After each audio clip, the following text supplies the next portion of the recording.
Okay, let's continue what you were saying, Mom. So, we were talking about the woman being the bridge, right? Mm-hmm. The portal. And that Bible verse, Jeremiah, the one I quoted in the text, a group message we had, right? Mm-hmm. It was Jeremiah, you remember? 1:5. I don't remember being 1:5. Yeah, because it vibrates to the number 6, and 6 is divine love. Mm-hmm. It's divine love because Christ consciousness, when they talk about Jesus in the Bible, we didn't see him. Like, he had been around. We knew about his birth. And then, at some point, he's a carpenter, he's doing his own thing, but he doesn't appear in the Bible until he's 33. 33 is considered Christ consciousness, right? Mm-hmm. The Bible is a book of metaphors and allegories. So 33, if you do what numerology does, which is add those two numbers together to get a single digit, you get 6. Mm-hmm. That is divine love, for God gave his only son. 33, 6 vibrates to divine love. Somehow they made us hate the number 6. Mm-hmm. They weaponize it. Trinity is a big deal. So they made it even scarier, right? They say if you see 3 sixes, get real scared. But 6 means divine love, Christ consciousness.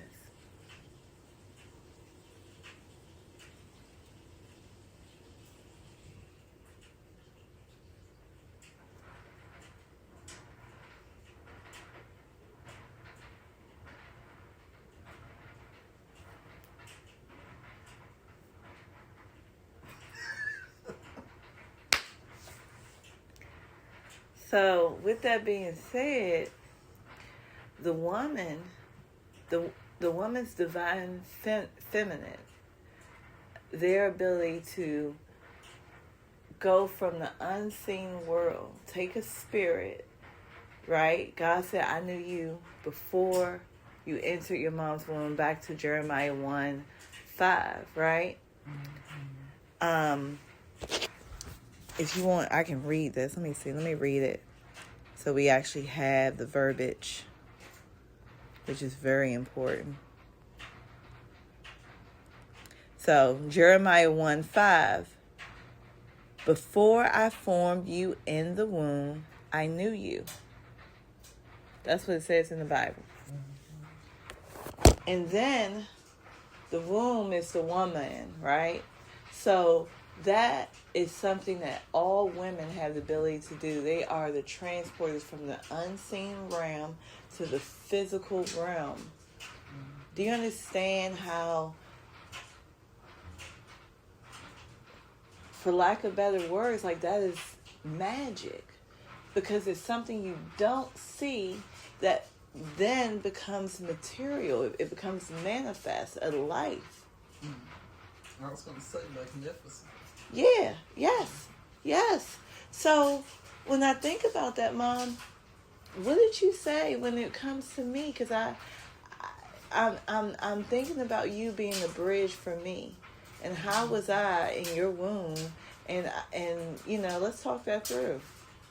Well, it was like you were definitely not going to be. Speak up a little bit. What you say? It meant you were definitely not going to be the average individual, that you started out doing something unusual. And I know that because the doctors came to me and said, you're the one who had that acrobatic baby. So I was the acrobatic baby coming out the womb. It's like you were inside turning flips. And that's why when you came out with your feet over your head. And that's why your knees got twisted. Wow. So real quick, what does that mean? Like when you say I was doing flips in the womb, did they tell you what does that mean? Like that sounds like that would be, is that not normal? A baby doesn't turn around until they're about to enter the world. Right, saying I either was- your feet come out first or your head, not both of them So at the same time. I was doing flips over and over as I'm trying to come out the portal. Mm-hmm. Your womb. Yeah. Is that unusual? Did they say that? Yeah, they said that was very unusual, and I thank God that they were able to correct that, you know, because I was in the hospital for 3 days. When I left, I had to take you to the doctor 3 times a week because your knees were in the back of your legs, and they had to turn it a little bit at a time. I knew it was painful, and I really felt your pain, but I'm thankful they were able to, you know, correct that. Was I crying? Yeah, you were crying. But they did, you know, they made it as, you know, comfortable as possible. That's why they turned a very little bit at a time. How long did that take? I can't remember exactly. I think it took at least maybe 2 or 3 months. And you took me 3 times a week? Oh my God. Well, it was either 3 or 2 times a week. And that's how I came into the world. But like I said, I'm so thankful that's how they were able to correct that, you know. Yeah. So I was still able to walk at the normal age. How was that for me? Yeah, that was good, but at the same time, you, anytime you fell, we had to be concerned that your knee would go to the side. My patella. Your patella. So I did have to take you to the doctor several times, but at one point you started to, you know, the doctor told you sometimes if it just happened, you can push it back into place. Ooh. And that's what you started doing. Oh my God. I can't believe that was my life. Mm-hmm. You know, that's the fear I have, and that's why I had those panic attacks. Like, do you get what I'm saying? Like, Yeah.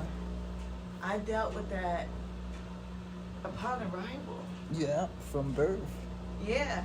Mm-hmm. And now at 43, I'm just now coming to terms with the fact that that is the past, and I can walk in strength.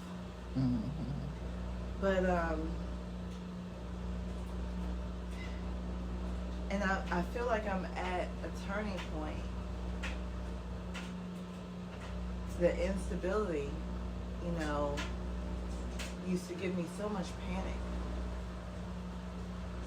And now I'm literally dealing with that through hand dancing classes, you know, working on the mechanics, my strength, and also realize I'm divinely protected, you know.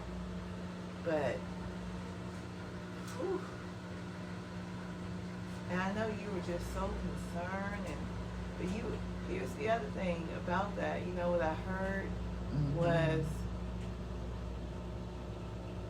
through it all, I picked the right mom. You know, you were there with me, you were feeling my pain, you know. So I'm grateful, you know, I'm really grateful to you that the way I come out, that hurt you even more with your head and my legs. Yes. How were you impacted by that? Well, you know, I didn't know certain things about childbirth because right after I pushed that last time you came out, I started trembling a lot, and I said, "Dog, I didn't know about this part," but I was just shaking all over for a while. So I said, "Nobody told me about this." Wow. So to this day, I don't know whether that's normal or whether that just happens sometimes. Because the way Alexandra had babies looked like she just pop them out. Like, okay, next. You start shaking all over. Yeah. And I was shocked. I said, like I said, nobody told me about that part. How long did that last? It didn't last too long. I can't remember exactly. Well, you know, after we finish this discussion, let's look it up. And let's ask some people. We know plenty of mothers. We could ask Ellis, but do you know I got to the point after Recording this. Oh, We're okay. not sharing personal, like, besides me and you. Oh, okay. I mean, you, as long as it's positive.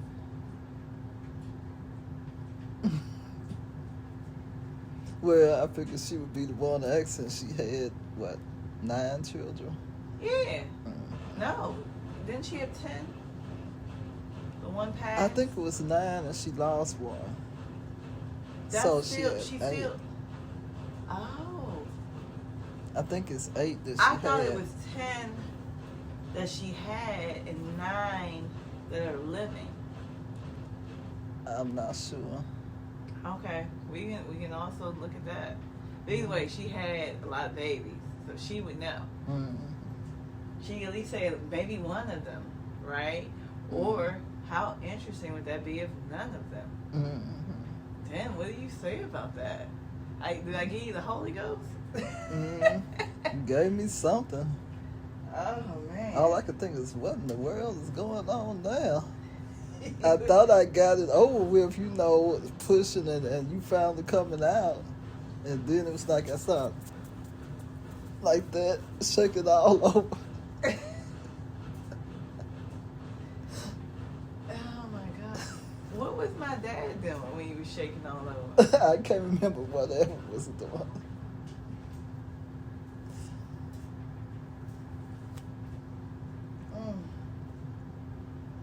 But I did feel like maybe I made some choices I shouldn't have made.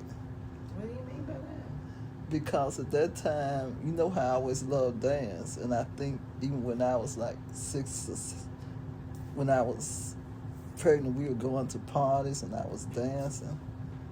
So maybe that's why you were the acrobatic baby. Wait a minute.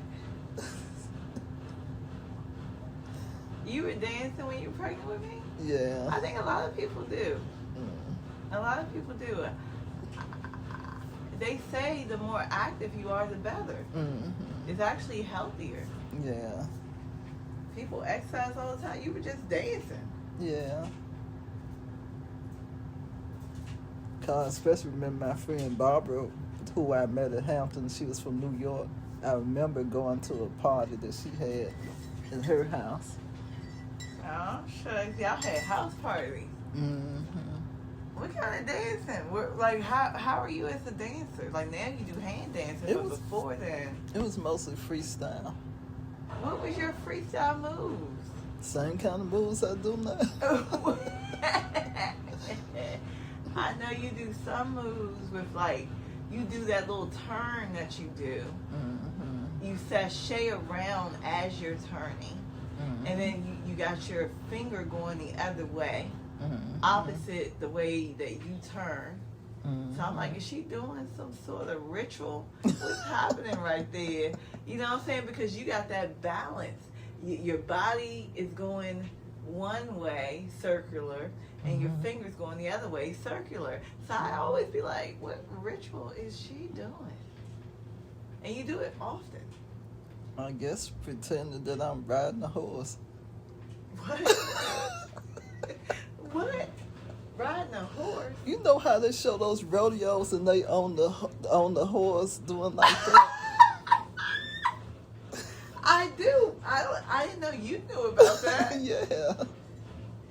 You've been doing that for over 43 years, though. That means you've been doing this for over 43 years. So you got to think about Western movies. Yeah. Oh, yeah, I used to love, Clint Eastwood. Oh, I do remember that. Make my day. Amen.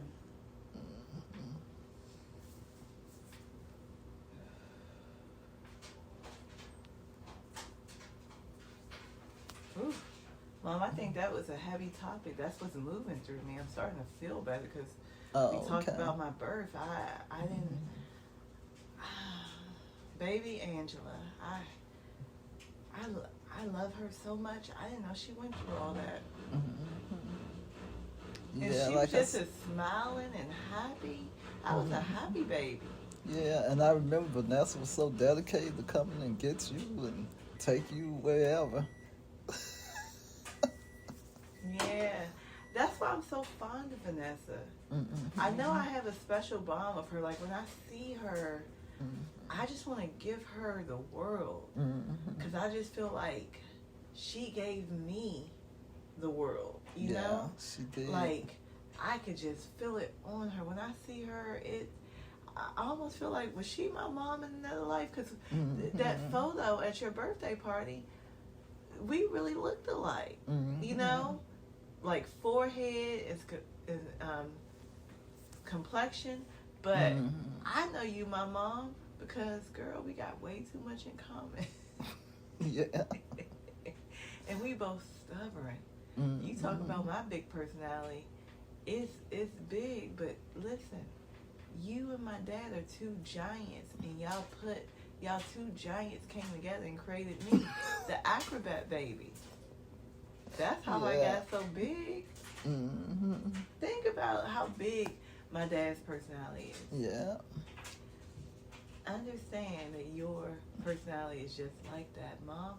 Do you know how many people would be impacted by you, good or bad?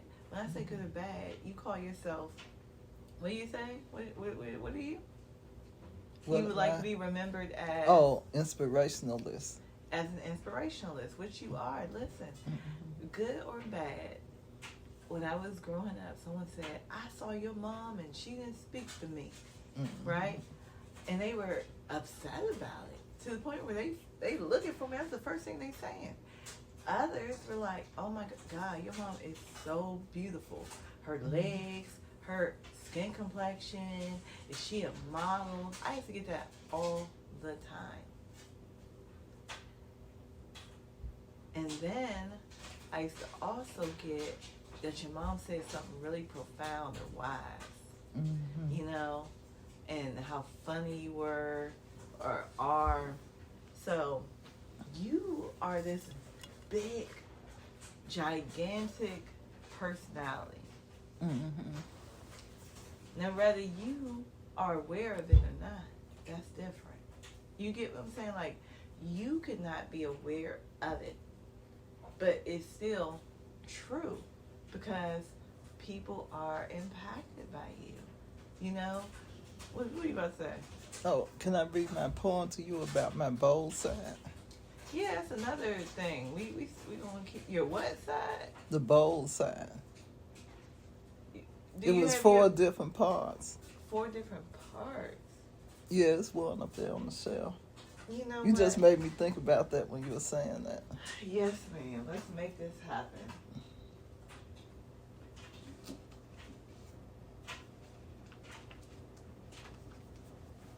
Thank you.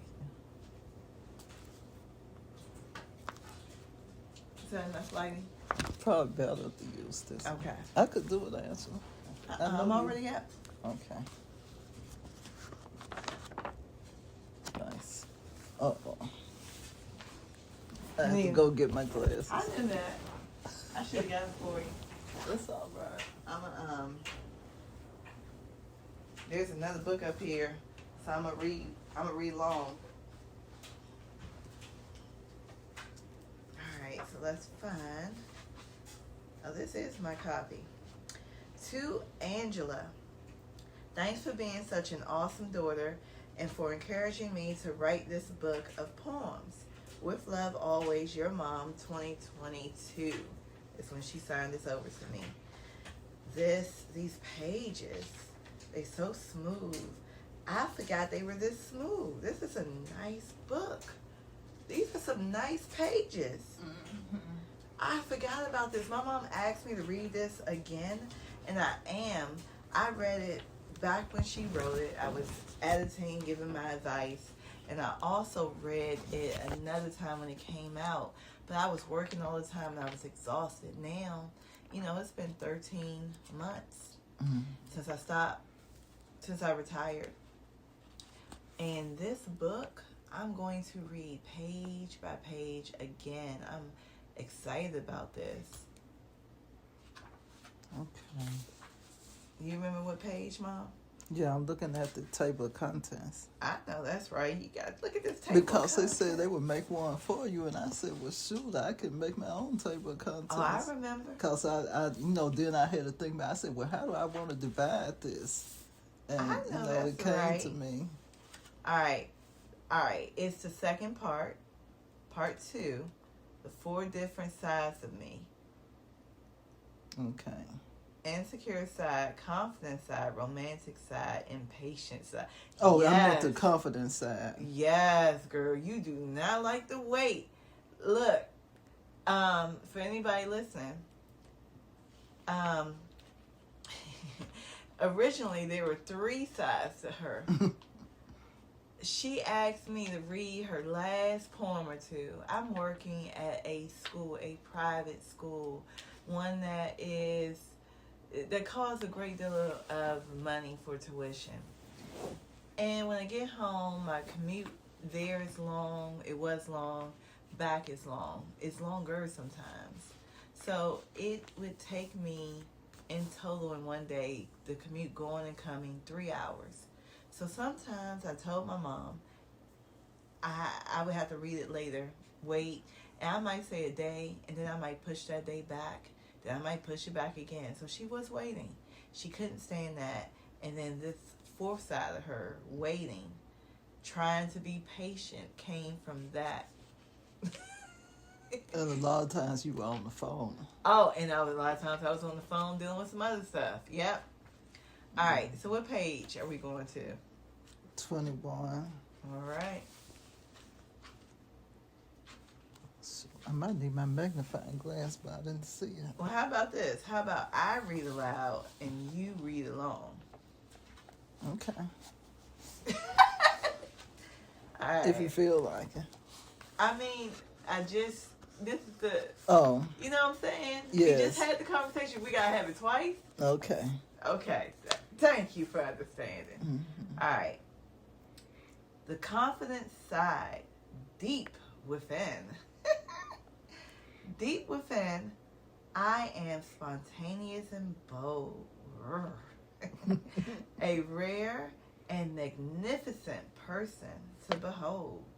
Ooh, she does know. Do not underestimate me. Don't you dare. I didn't know what I was missing. You will declare. My worth and value are more than you realize. Step back and look, and you will see the prize. Ooh, she knows she the prize, y'all. If you don't know, you better ask someone. You know what I'm saying? Like, and just in case you don't know, you can ask someone that actually know me, okay? Mm-hmm. All right. You will find that I am amazing. She said I am amazing. That's what my mom said about her. And I am second to none. Wait a minute. That is deep. Mm-hmm. I am second to none. That's the answer to the part. That's where I get it from, you all. Mm-hmm. I'm not bragging. I just want it to be known that a miracle happened on the day that I was born. What? Hey! Hey, give me another 5, Helen. Oh my God. You better know it. You better know it. Yeah, this is the side that I see every time you walk down a Soul Train line. But the strange part, Angela, when I wrote this, I was laughing to myself because I said, ordinarily, I would never say that about myself.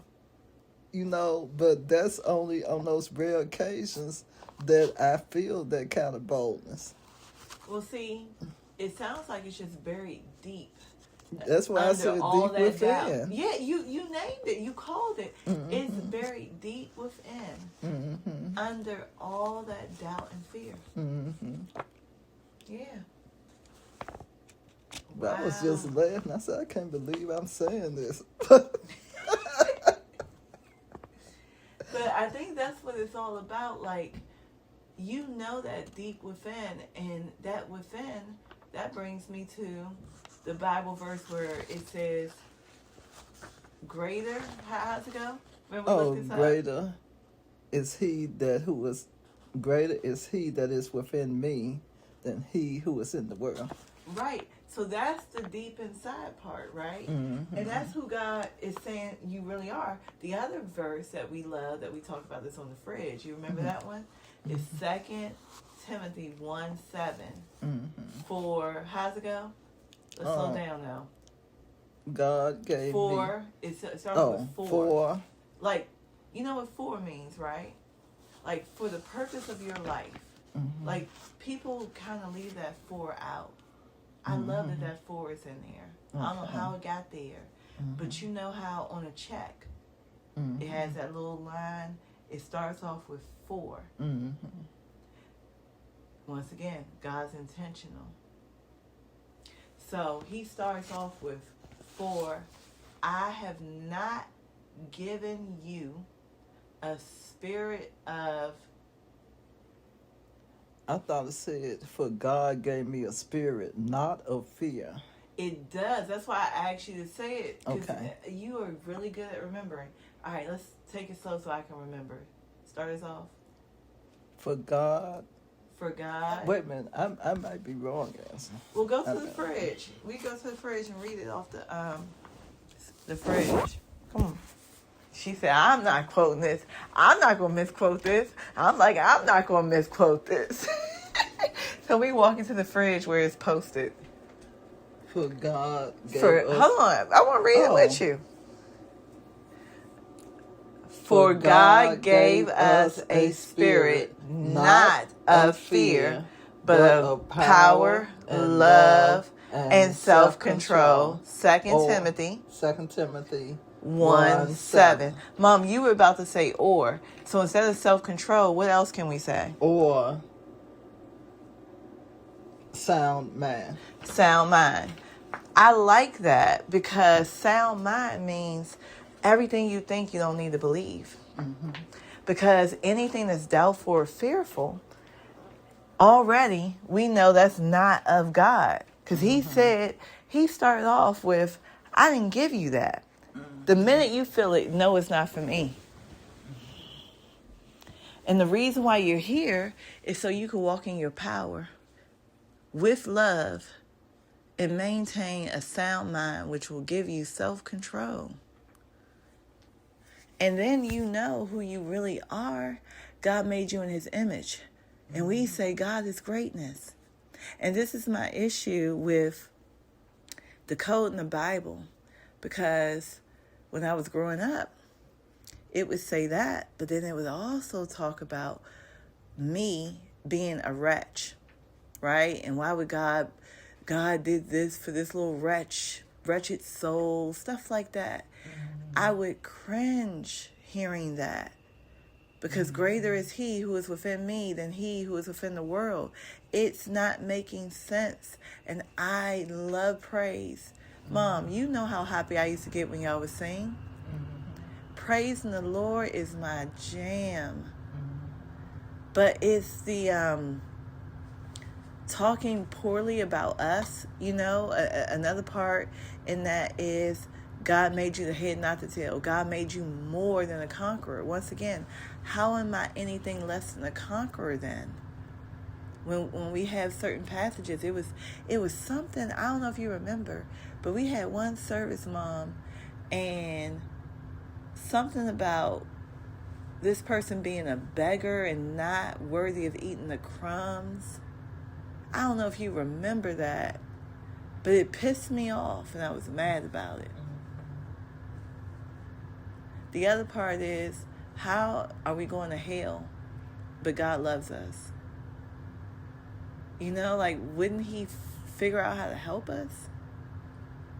But that's why, you know, the whole thing about God sending his son to save the world, and that's why he said, I was lost but now found, I was blind but now I see. So all this is because of God giving his life for us. But to me, that means we're not going to hell. We create heaven or hell. This is a planet universe, right? When you want to learn higher knowledge, we go to a university based off of the universe. This is where we grow as souls, right? We realize that we can create whatever experience, and we forget it's buried deep within. It's buried, but if we water it correctly, it is actually planted versus buried. Like you said, I was lost. When you're buried, you feel lost. But when you are found, you feel planted. And then that plant eventually grows, and then it's seen, right? You about to read something? Something came to your mind? Oh, I was, I was thinking about that poem about my family. You want to read it? Do you need me to read it? If you can't, I can see it. Okay, go I ahead. keep losing my magnifying glass, and then I ordered a whole set of magnifying glasses that's buried somewhere in my room. That's another thing I gotta find stuff. Yeah, and then just give it a home. You know how I organized that closet, and I realized like I need to reorganize it. But I got real mad one time when it was not I love when stuff has a home and a place, because when you look for it, it's right where you expect it. That's the problem, man. It has a home, but once I had to stack so many things on top of each other, it's hard to find it. It's hard, yeah, because everything has a home, and it all looks. The home might be buried deep within. So. Hey, you just need more room. All right, let me know if I need to read this next one. Okay.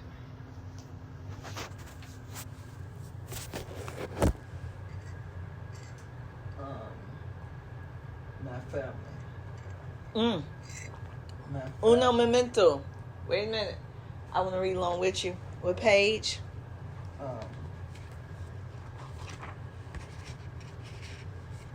18. All right. We're going to page 13, and we're talking about familiar. How do you say in Spanish? Mi familia. Mi familia? All right, I hope that's right. If it's not, forgive us.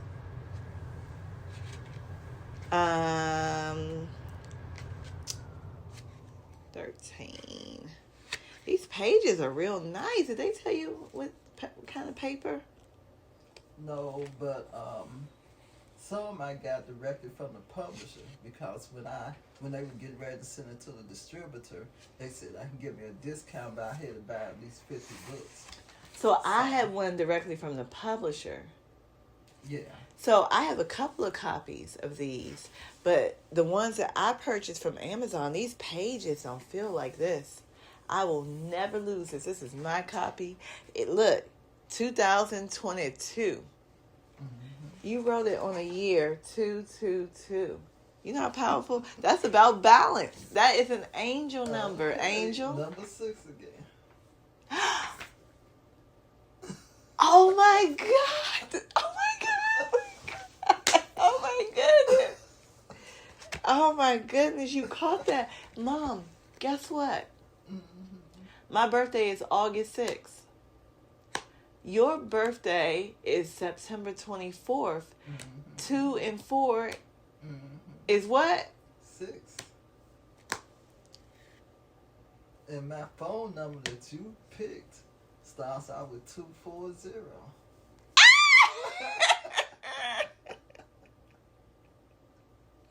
Hey, Mom.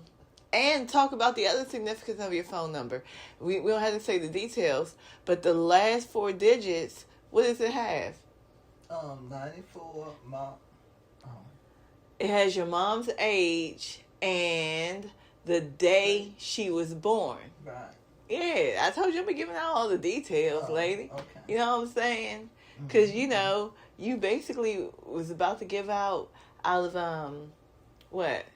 How many digits is the phone number? 7, and then you add the 3, 10. There are 10 digits when you add the area code, right? So you give them 2, and then you give them 4 more. It's not a lot to figure out, you know? Oh, okay. Yeah, because the brain honestly can hold 7 bits of information, but 10 is safe too because we have 10 fingers and 10 toes, right? So, but anyway, I start talking and get excited. Let's go to number 13, and we're going to read the poem entitled My Family.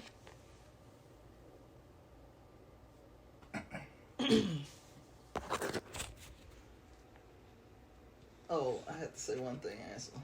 When the publisher said it had to be in a certain format, because I only typed out the poem, but I had to depend on you to put it in the right format and put it all together. So sometimes I got impatient because I had to depend on you, and I said, Angela, can you do this? And you say, yeah, and then you'd be on the phone or something. And then I would come back later. Oh, yeah, okay. I'll get to it. So. I remember. Yeah. That is definitely frustrating. So she went back to some very specifics about why the poem, the impatient side came to be. She added a little bit more. Like, I would be on my phone. Sometimes I was venting about the job, or it was some sort of outlet for me, which is why she just ended up waiting for me to put it in the correct format. So yeah, basically we were back to that. Now we are going to make our way back to the poem that's supposed to be read, instead of the creation of the impatient side of her. All right, Mom, back to you, My Family. Oh, the comment I was about to make is that the only thing we had to put it in the format that they said it had to be in, and if it would have been up to me, the print would have been larger. That's all. Oh, okay. This is the Libra in her. She has to have some balance. This everything we talk about can't all be good. She gotta let you know that she did not really, she just didn't approve of this font, and she would like it to be larger for those people who have some sight challenges like her. Is that correct? Yes, that's correct. Now, I wouldn't say I didn't approve, but I would have preferred for it to be large. I think there's an option to do something like this in large print. Okay. Yeah, we could look into it. Okay. All right, you ready? Yes. My family. My family means so much to me. I have so many nieces, nephews, and other family members who I rarely see. Still, I love, admire, and appreciate them all, and I know that a significant connection can be made with just a single phone call. They are wise, full of life and fun, talented and dedicated. Their loyalty and support make me proud that we are related. Sometimes disagreements may cause some of us to be stressed, but God heals our anger, and we are forever blessed.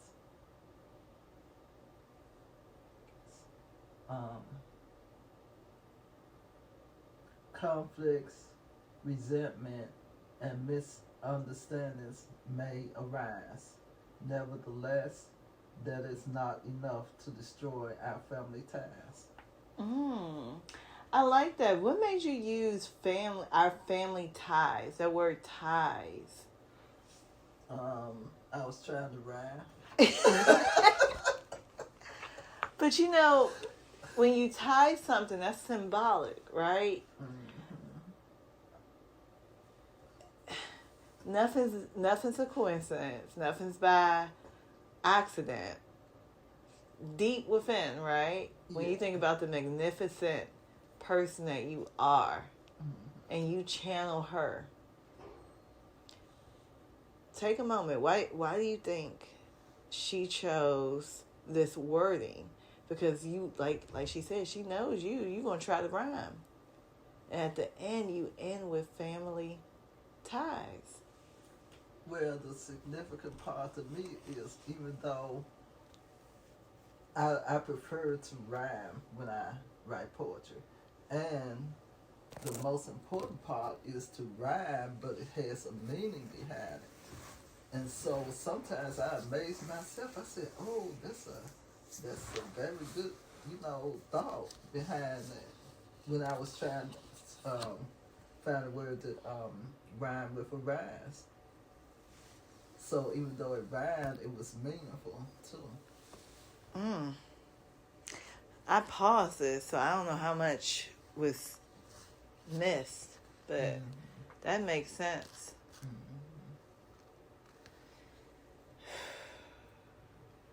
I still want to know what family ties means to you, personally. Family ties means, remember that movie was something about not easily broken? Mm-hmm. Ties mean you tied together. It would be very hard to unravel that. At least that's the way it should be. I think spiritually and energetically it is. Like your family is still your family, even if you're not talking to each other. Right.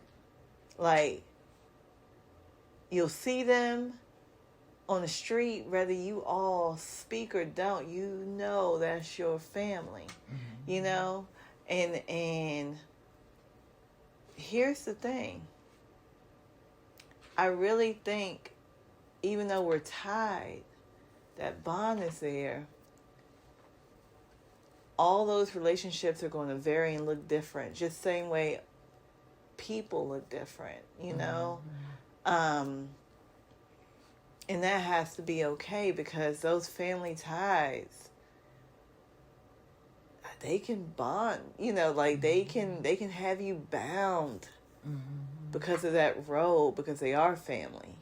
You could end up overextending your own energy, your own life force energy to appease them. And that's not how you're supposed to spend your energy down here. You're not even supposed to call it spend. You're supposed to circulate your energy. Because spend means to exhaust something. Okay. You got another poem happening? I had one more poem. I think we were talking about something, and then I said that you read my poem about mothers. Oh. So that's the last poem I wanted to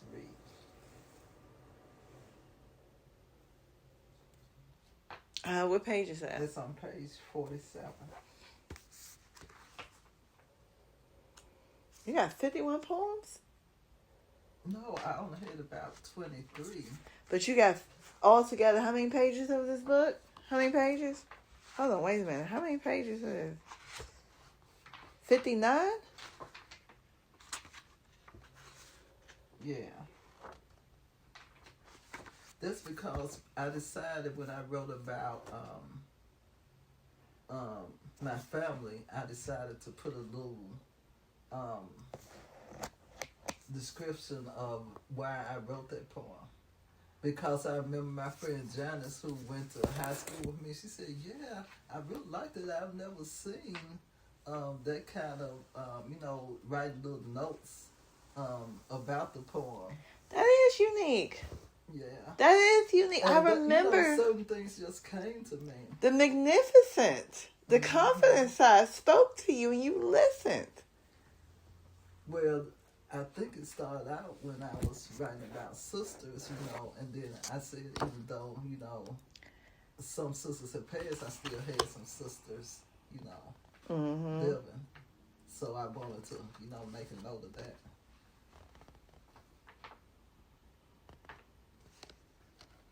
You are amazing. Well, that's what I said when I was writing some of the poems. You know, some of them came to me when I would try to go to sleep, and I would start thinking of something. I said, oh, I know what I can say. Like, if I had written like 2 or 3 lines, and then I said, oh, I know what I want to say next. And that's how I used to do when I was at Hampton. When I had to do a report or something, I would go to sleep, and then in the middle of trying to sleep, I would think of what I wanted to write, and I would jump up and start writing. So But that's what I did with some of these poems. I love it. That's the channel. Mm-hmm. When you sleep, it's the unseen realm. Mm-hmm. You tap into the unseen realm, and then you come back and you know what to do. I was doing a lot of tapping.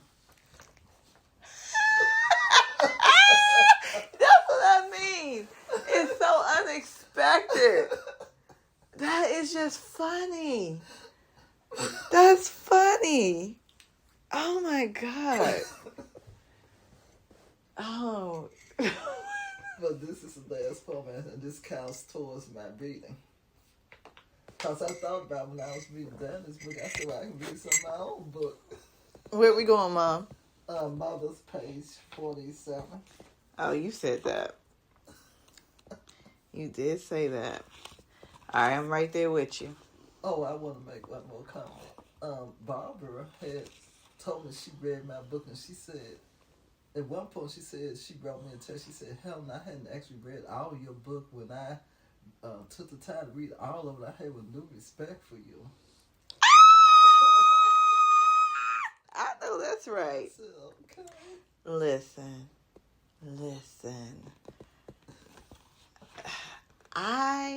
This is what I'm talking about. Like, put your crown on and keep it on. You are magnificent. You know, but people can only see you as much as you're willing to be seen. Mm-hmm. You know? And if that confidence side decides to not just show up sometimes and peep her head out when certain situations or events and things occur, but if she decides to stick around and hang out every day, all day, woo, Helena, yes. Mm-hmm. Do you understand that last night, that's a whole nother segment, y'all. Last night, my mom was brand new with her energy. Came out. She said I'm going to just tell you this because it's a teaser to our next conversation. She came out of the bathroom. This is the first time this has ever happened. We party together. We go hand dancing together. She came out the bathroom and said, guess what, Angela? Mom, what you say? I said I looked at myself in the full-length mirror as I was leaving the bathroom, and I said, oh, I look good. Say that again. Nice and loud. I looked at myself in the full-length mirror as I was leaving the bathroom, and I said, oh, I look good. And then, what did you do when you got back to the table? After you said that to yourself. Sit down. And then you said, Angela, guess what? Yeah. Mm-hmm. What you say to me? I said, Angela, I was looking at myself in the mirror, and I really look good. I said, I know that's right. Mm-hmm. And then did you have a good time? Yeah, a little after that, that's when that guy who had been passing me by, like not even acknowledging me, comes over. Percy says my name, which I said, okay. He remembered my name, then he holds out his hand. Right. I was like, what? He said, and imagine me, everyone, my mom sitting down. He is a tall yellow man like my dad, okay? My mom she like all shades, but we telling it too much because this is another segment. But basically, he bends over like, how do you do, with his hand. And the hand that's out is his right hand. But instead of how do you do with the hand, he says, Helen. And, like bows, like, hi, goddess, And basically, that was the cue. Would you like to dance? She got up happily and graced that dance floor with her presence. And that man was just as happy. He came back smiling, asked me if I wanted to dance. I was like, next song. I don't know what was happening with me. But we're going to put a pin in that because this is another segment. Make sure you all pay attention to that. We're going to talk about it. Okay. Mothers. Am I reading this since you're the mom? Do you want to? Or you want me to? This is the Libras. They're so sweet. You want to read together? Since we both had mothers? We don't have to. I'll read. Okay. Why don't I read the first half and you read the second half? All right. So what's considered the second half? Where does it start? The second half started, do not. Okay. Okay. Mothers, honor and respect your mother. God only gives you one. She's there to love and support you, whether you have lost or won. There are numerous opportunities we enjoy without a thought, mainly because of the many battles she has fought. Although you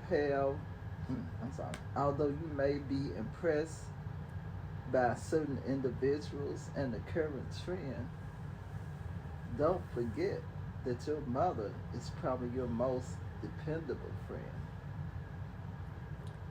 Do not pass up the opportunity to give her praise. Her confidence and spirit you will surely raise. Even though some moms have passed and are no longer here, their loving memory can bring forth joy. Joy. I was about to say joy and cheer, and somehow jeer came out. Yeah. Anyway, let me get myself back on this. Okay. Can bring forth joy and, yes, also a tear. So appreciate your mother while she is still alive. This kind of compassion will allow both of you to thrive. Make sure your actions are kind and sincere. When you look out for each other, you don't need to fear. I know that's right. Somebody talking about they said something about make sure your actions are kind and sincere. Yeah. Woo! I know that's right. And I thought about this poem when you said it about me being your bestie, and then that's why I said, don't forget your mother's probably your most dependable friend. I know. Oh, that's why you snickered? You was like, yeah. Now she realizes I'm her most dependable friend. That's what a bestie is. Yeah. Yeah, I recently started calling my mother my bestie. I had some revelations when I was meditating. I thought about all the times my mom was there for me at the best of her ability, at times where I couldn't. So my mom used to carry me everywhere. And whether she knew it or not, when I was younger, walking was scary for me. She knew that there were times my knee would dislocate. She had to take me to the doctor. But without, she would feel my pain, but to experience my pain is a totally different scenario. So when we had to run for a bus, walk somewhere, it was scary because when I was younger, I could just pop it back in, and keep it moving. And eventually that got harder and harder, and operations had to happen, and physical therapy. It was a nightmare. My mom would pick me up and take me wherever we needed to go, and I think this went on for as long as she could carry me. And she's a bow-legged lady, so she would carry me, run all these different places. Well, sometimes I was trying to catch the bus. Yeah, yep. And we had to go down 4 flights of stairs, right? She'd carry me downstairs. I remember all of that. So there's times where I'm meditating, I'm looking back over my life at how my mom sacrificed. She got heavily criticized for carrying me. Onlookers, why are you carrying that girl so much? Once again, other people's business is not your business. That's the thing about church folks. You know, I used to go to church all the time. I love me some church. I have a problem with people who still healing, so much so that they would rather distract themselves and judge others than deal with their own stuff. Because when you're dealing with your stuff, you don't have the time or the capacity when you're healing to look down on someone else, because you know if you're facing your own shadows, you don't have the time to critique what other people are doing. And that's what I found in church. Like I was around it for a while, and I could bear it, I could ignore it. But the more sensitive I'm becoming, the more I'm around it, and it makes me exhausted the next day. And it's hard to do the things I need to do. It feels draining, you know. So I removed myself from those environments for that reason. And there's still people I love, like Pastor Mike and Pastor Keith Battle, and you know. But if I could skip many of those judgmental people who don't realize that God lives within us, and there's another Bible verse that talks about the kingdom is within us. You know, church is with us. It's not in a building. You know, if I could miss out on some of those people, I feel like I can get right to where I need to be, which is connected to the Most High. So, a decision, you know, without me fully understanding to the level I understand now, I just stopped going to church, and I loved it. I was raised in a church. My grandma went to church. She put her outfit out, wouldn't she? She put her outfit out, and I knew when I was going there, we was going to church. So, raised in church. My mom, you were in the choir when I was younger, right? Because I remember going to like their little school or something, waiting for you with the other kids. Well, it's one point when I was at First Baptist, I would carry you with me, and they would pass you around like you were like a plate of food or something. They said, "Can I hold her?"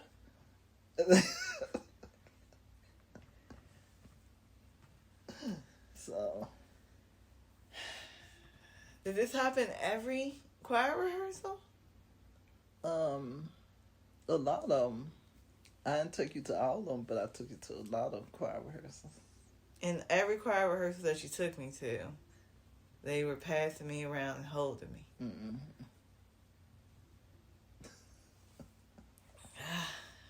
That's a lot of energy.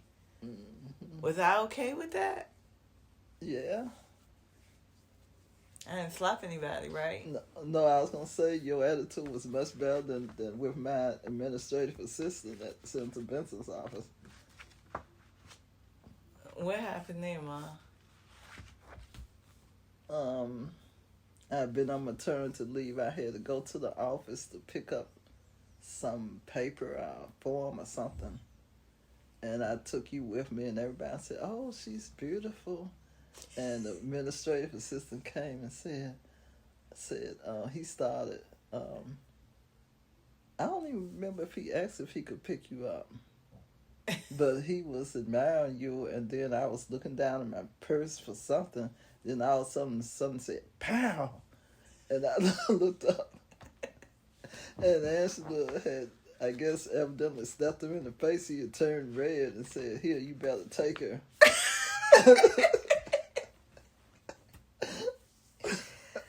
Oh, man. So even as a baby. I said, "That's my daughter." As a baby, I Self-expression is a real thing. I believe in it. I didn't hold anything back as a baby. Yeah, even as a baby, she was a force to be reckoned with.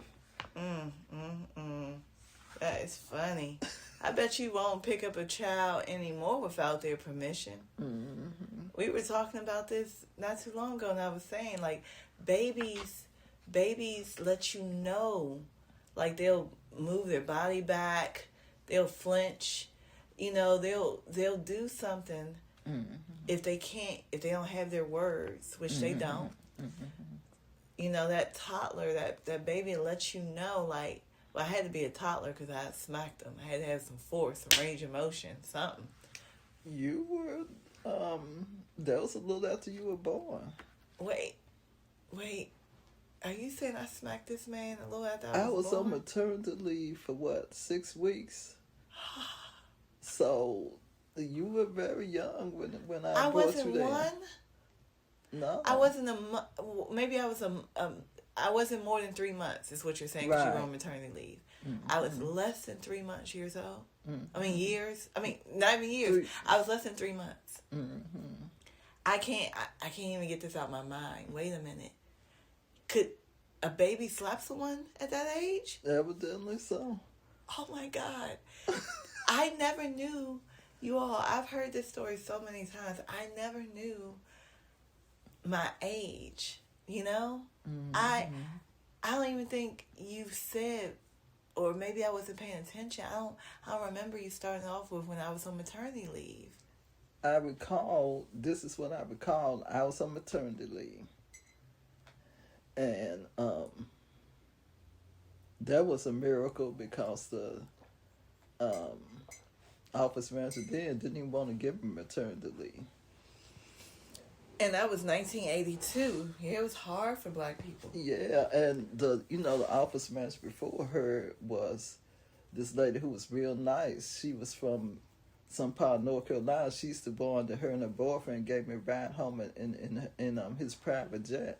I know that's right. But after she left, this a new lady came. She was okay, but the third one, that's the one we call the Barracuda.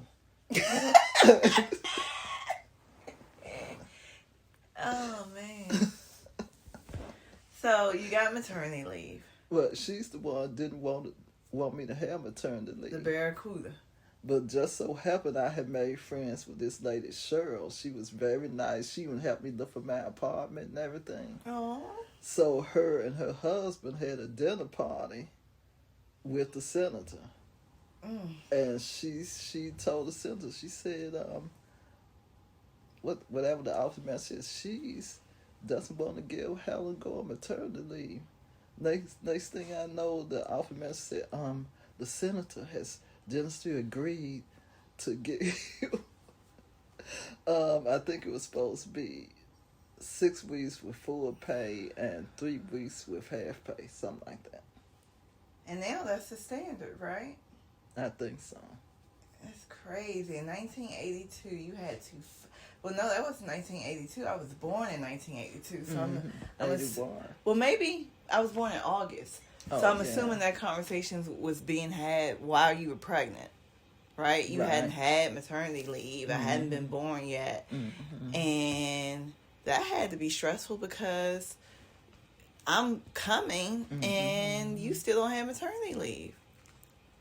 And that was another miracle because before that happened with my friend having a dinner party with the senator, I think it was a lady, it might have been Jehovah's Witness or something, came and knocked on the door and said, "Can I pray with you?" So we prayed about that situation. And then all of a sudden, I got maternity leave. All of a sudden? I mean, not all of a sudden. Then after that, the whole thing about the Cheryl having a dinner party, talking to the senator. So prayer works. Yeah.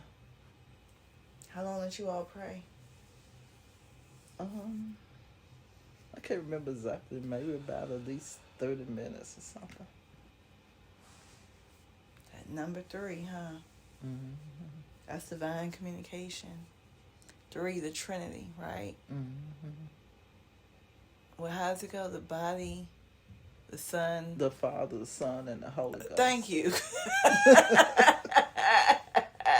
Thank you, girl. Thank you. Thank you. Woo, say it again. Say it again. The Father, the Son, and the Holy Ghost. Woo. I was about to butcher something. Ooh, thank you. Thank you. See, best friend, bestie. Mm-hmm. Dependable. Dependable friend. And remember the first part of that answer. What? Even though you may be impressed by certain individuals and the current trend, don't forget that your mother is probably your most dependable friend. Let me tell you something. I found that to be the most truest statement. At this point in my life, that is 100% correct. Totally correct. I mean, I don't know where all my friends have gone, but that's a whole nother segment too, where, whenever God elevates you, He takes you somewhere, and it's like the caterpillar thing where you're being crystallized, and that is isolation. You're basically in the womb again.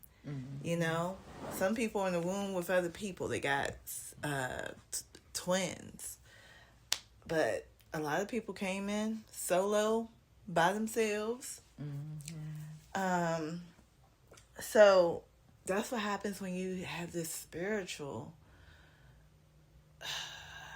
rising, You get isolated. You crystallize by yourself, and then God gives you like the earth angels and the people that He already selected. My mom was already selected to be my mom, and now during this time she's with me as I'm making this metamorphosis into a different person, where I'm walking by faith and not by sight. Who knew that wasn't just a Bible verse you just read and remember? Remember the words. Right. Like what? I should know this. I used to know all the Bible verses, but walk by faith, not by sight. One of my favorite Bible verses was Philippians 4:13.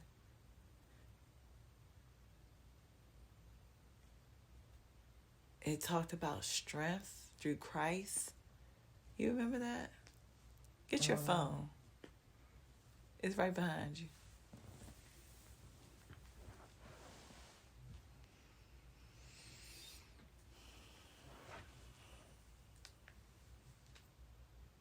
Something about just Philippians 4:13. You could ask the assistant. Look up Philippians 4:13. Google Assistant.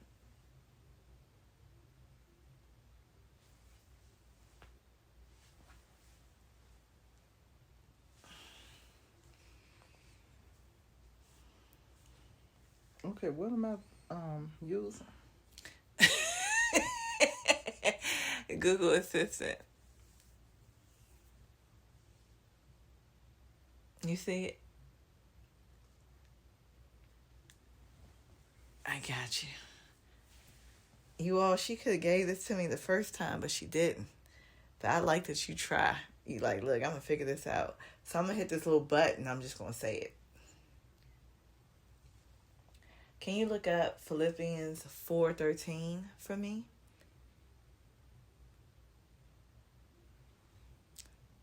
I'll show you how to do that, okay?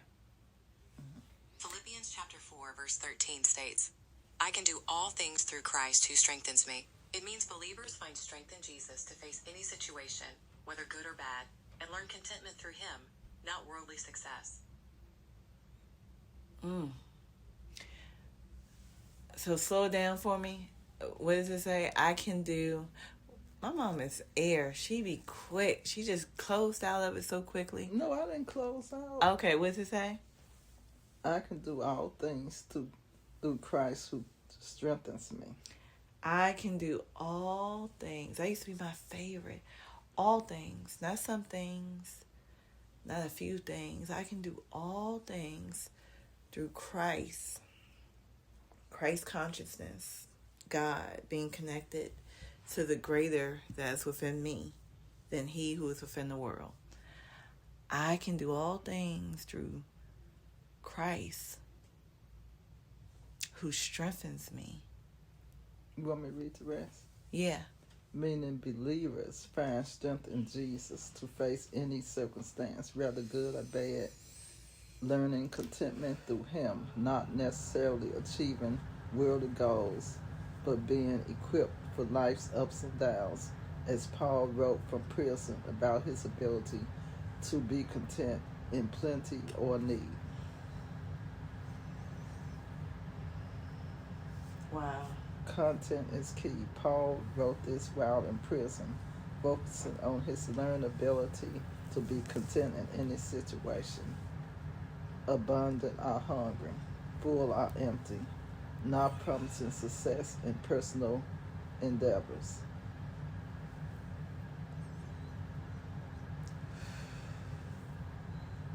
Wow. What does that mean to you?